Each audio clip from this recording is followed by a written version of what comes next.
Hello everyone, hope all are doing good. Welcome to NEET Mini Essentials by Just Get MBBS. I am Karthikeyan. The next chapter that we are going to start is with the breathing and exchange of gases. We can expect two questions. One question can be from mechanism of breathing, another question, definite question, will be from respiratory volumes and capacities. So I have put them as two different videos. We'll be discussing about that. And one video I'll be doing it on transport of gases, which is also a very, very important concept. So two questions we can say almost we can get in NEET will be the respiratory volumes and capacities and the transport of gases. One question can be from mechanism of breathing. So these three topics are high yield topics for exams, and I'll be covering only these three topics with regard to this chapter. Even 2020, we got one question from mechanism of breathing. Let's get started with mechanism of breathing. So when I say breathing, the two process that will come on into our mind will be inspiration and then expiration. So these are the two process that we need to discuss on this. Now, breathing is generally exchange of gases, right, from between the atmosphere and our body. So we'll just try to depict it through a diagram. So this is my atmosphere, and say suppose this is my lungs, right? So this is lung. Now I'll just try to say the basics first. If you understand the basic, the mechanism is going to be very simple. Now the two main key players here is the atmosphere and the lung. So there's going to be some form of interaction, or there's going to be some situation between the atmosphere and the lung that is going to favor inspiration and the expiration. Now, whenever I say situation or a movement in biology, now here I say movement of gases. I say from either from atmosphere to lung or lung from atmosphere. And there is movement of fluid, say suppose from extracellular to intracellular. So when I talk about such things, movement of a substance, the thing that should come into your mind should be the gradient. So because everything is going to happen by means of diffusion or osmosis. So for that, you need a gradient. So between the two key players, when there is movement of a substance, there happens a gradient. If it is gases, then breathing, I am going to talk with respect to pressure gradient. If it is movement of some substances like your glucose, proteins, etc., we talk with respect to concentration gradient. So for 11th people, you need to start off with this understanding. Okay, whenever there is movement, I should talk about something called gradient. You should search where the word gradient is given in the text. So here there is going to be some pressure gradient between atmosphere and lung. So we need to see in inspiration how the pressure gradient is going to be, in expiration how the pressure gradient is going to be. Now, talking about inspiration, the pressure gradient is going to be in a forward direction, meaning the pressure gradient is going to be from the atmosphere to the lung. Meaning what? When I say towards, meaning it is going to start off with a high pressure gradient to a low pressure gradient.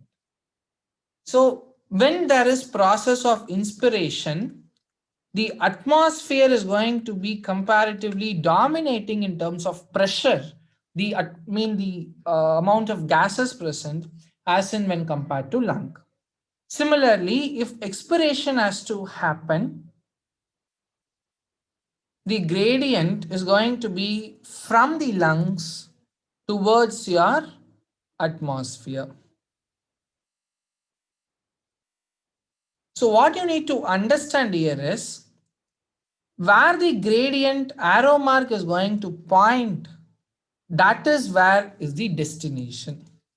So in inspiration, if you take the arrow, it points towards lung. So the air is ultimately going to get inside the lung. Expiration, arrow mark it is towards the atmosphere, so the air is going to get there at the end. Now the thing that we need to discuss is, main thing that is going to talk about the mechanics is how the pressure can be altered. How the pressure can be altered.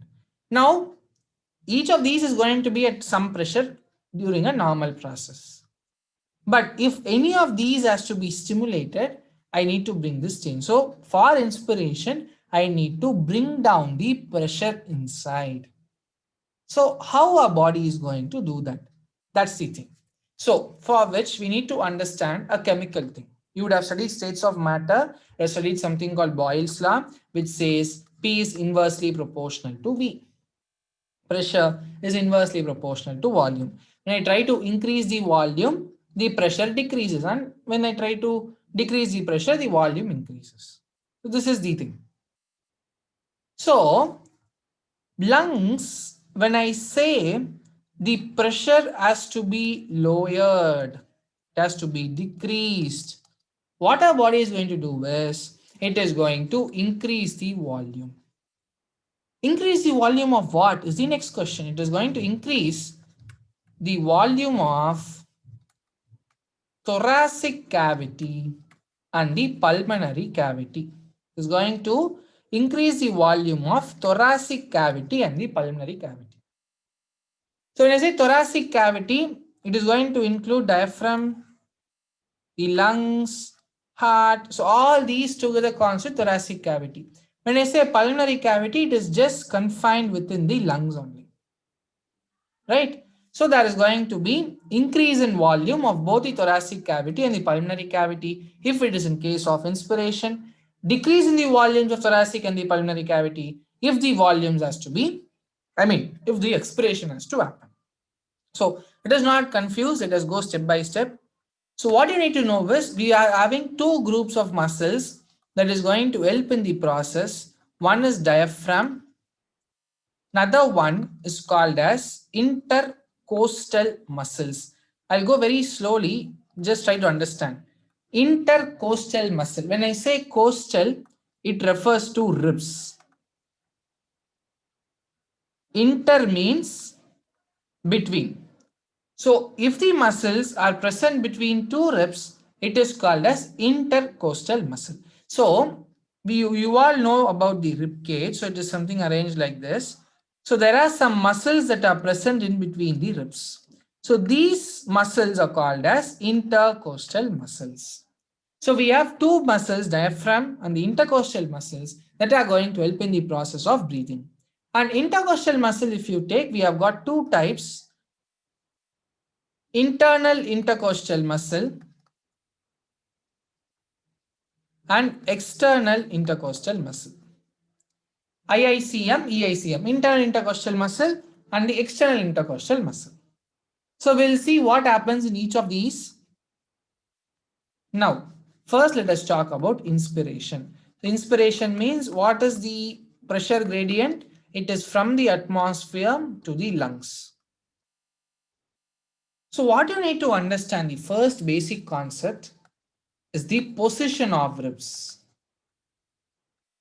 So if you take the position of ribs, initially it will be in an oblique situation. So meaning it is going to be inclined something to a 45 degrees thing.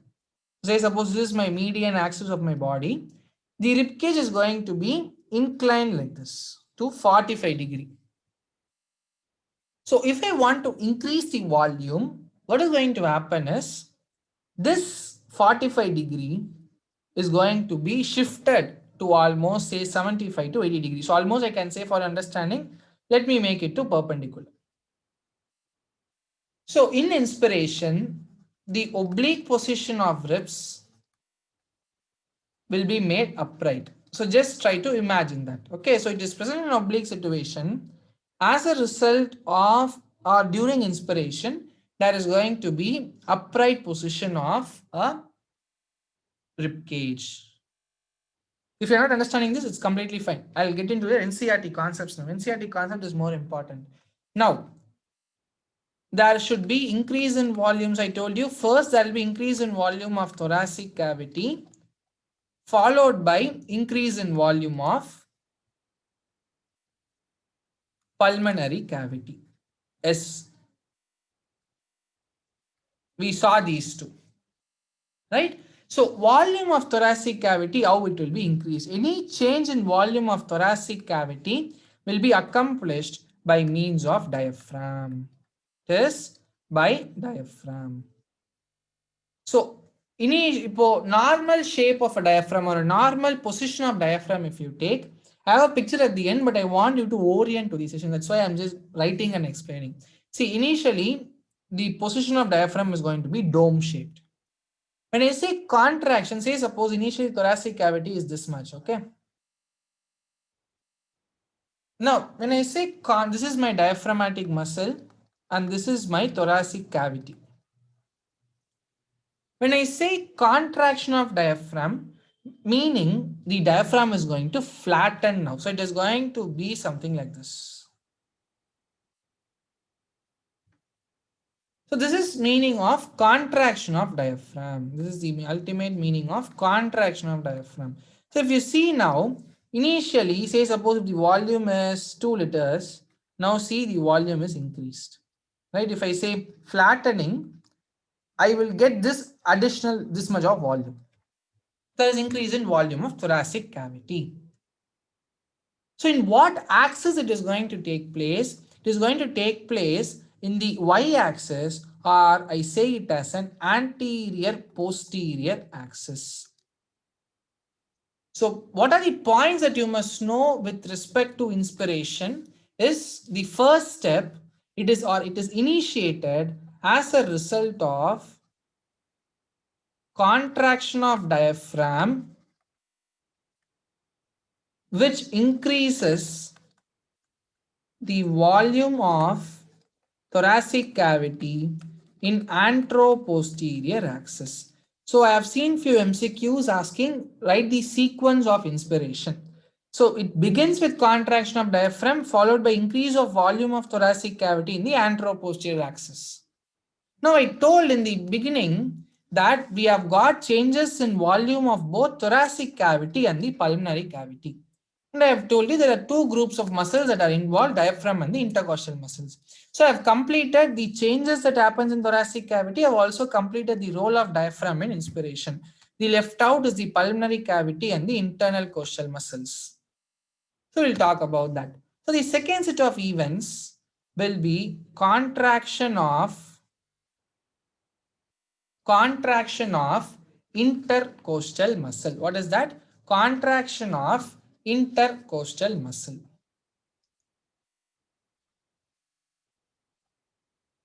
So the contraction of intercostal muscle is going to increase the volume of pulmonary cavity. So how it is going to increase the volume? For that, I gave this explanation. So intercostal concern with ribs. So what it is going to do is, initially the ribs are present in an oblique situation or an oblique position.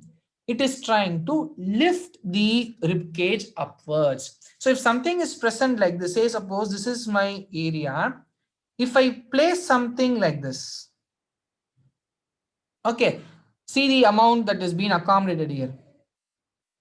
Now, if I try to put it upwards, something like, say suppose it's a closed chamber, it's a closed beaker.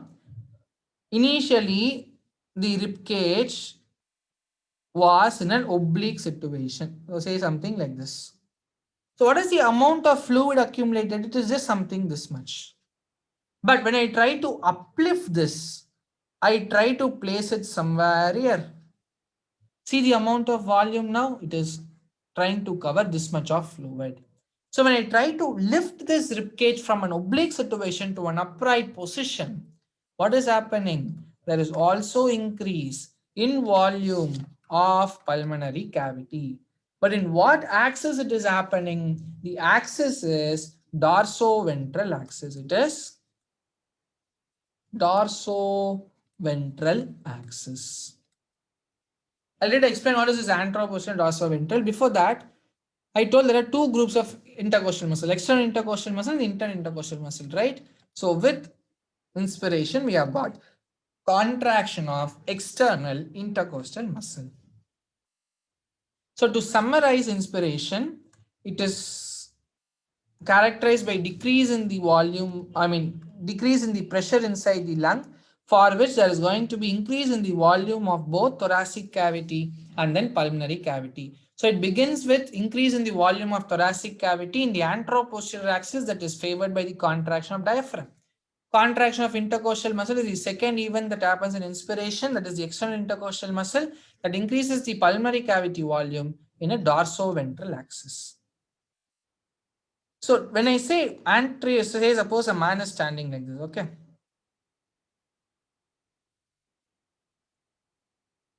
So my diagram is very bad. I'm sorry.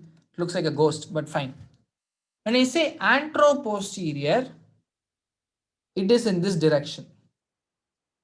In the y-axis. So you all know the three-dimensional, right? X-axis, y-axis, and the z-axis is going to project inwards. We say something like that. So x, y, z-axis. So anteroposterior, let us say it is on the y-axis. When I say dorsoventral, it is from the vertebral column to your sternum. So you're able to appreciate it is in the z-axis direction. So this is vertebral column to sternum position. So when I say upliftment of your ribs, it is going to happen along that dorsoventral axis. So dorso means back, ventral means front. So dorsoventral axis. Right, this is z-axis. Anteroposterior y-axis. So there is going to be following events, and then it is going to favor the process of inspiration. Now let us talk about expiration. Everything will be reversed now. Everything is going to get back to normal. So initially what happened, the diaphragm was a dome shaped, but during inspiration it has become flattened due to contraction. So it is initiated by relaxation of your diaphragm. So as a result of relaxation, what is going to happen? There is decrease in the volume of thoracic cavity in the anteroposterior axis. Hence, what will happen? The pressure from the thoracic cavity increases. Next one, there was contraction of external intercostal muscle. Here there is a small change. There is relaxation of external intercostal muscles accompanied by contraction of internal intercostal muscle. IACM is internal intercostal muscle. So it is not only relaxation that will try to bring back the ribcage back to the original position, that is the oblique position, but it is also favored by contraction of internal intercostal muscle. So everything is brought back. So initially it was like this. As a result of inspiration, the diaphragm was flattened. During expiration, it is going to come back to this position. And there is relaxation of external intercostal muscle along with contraction of internal intercostal muscle. Both will facilitate the decrease in volume of pulmonary cavity in the dorsoventral axis that will increase the pressure. So altogether, there is a net increase in the pressure inside the lung that will facilitate expiration. So contraction, it is concerned with inspiration. Relaxation of the muscles, it is concerned with uh, expiration. So only thing, along with relaxation, we have also got a third muscle called contraction of internal intercostal muscle that will favor expiration. So this is a picture to just depict the entire process. So this is our cavity. So this is my pulmonary cavity, and this portion is my thoracic cavity. So diaphragm is going to contract first. As a result, there is going to be increase in thoracic volume, and followed by there is going to be contraction of, if you observe here, he has given ribs and sternum raised. What is the meaning? It was original position was an oblique position. It is being raised now. So as a result, there is increase in the volume of pulmonary cavity also. So what is going to facilitate this? It is the contraction of external intercostal muscle. There is volume of thorax increased. As a result, there is decrease in pressure. As there is a decrease in pressure, it is going to favor inspiration. Now here it is the ulta. So if you take diaphragm contractor, the arrow mark faces downwards. So here if you take diaphragm relaxed and arched upwards, and ribs and sternum return to original position. Volume of thorax decreased. Air is expelled, meaning expiration. So these are the things. One extra information is sometimes we try to have a forceful inspiration or a forceful expiration. No, we try to strain so much. That is accompanied by the abdominal muscle. So contraction of abdominal muscle will favor forceful inspiration. So along with contraction of diaphragm, along with contraction of external intercostal muscle, my abdominal muscles will also contract if I need to have a forceful inspiration. Similarly, if I want to do a forceful expiration, there is relaxation of diaphragm, relaxation of external intercostal muscle, contraction of internal intercostal muscle, accompanied by the abdominal muscle relaxation. So there's going to be abdominal muscles also working in during the forceful inspiration as well as the forceful expiration. With this, I come to the end of mechanism of breathing. See you in the next video. Thank you all.